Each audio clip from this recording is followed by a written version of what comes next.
YA, 13, warga desa Pegayut, Kecamatan Pemulutan Ogan Ilir meninggal setelah dianiaya orang tidak dikenal. OTD, Sabtu tanggal 18 September tahun 2021 sekitar pukul 20.30 waktu Indonesia Barat. Remaja perempuan ini ditusuk di bagian leher ketika dalam perjalanan hendak mengambil barang cot di Jalan Fakih Usman Kelurahan Satu Ulu, tepatnya di dekat toko Kemplang Mang Din.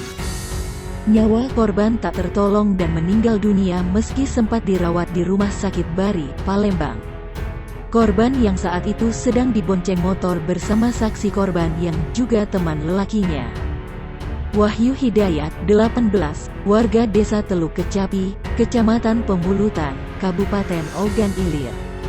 Berangkat dari rumah korban menuju Kelurahan Dua Ulu untuk mengambil baju yang dibeli online alias cot. Kanit Reskrim Polsek SUI Ibtu Yundri membenarkan peristiwa tersebut. Pihaknya segera melakukan penyelidikan mengenai kejadian tersebut.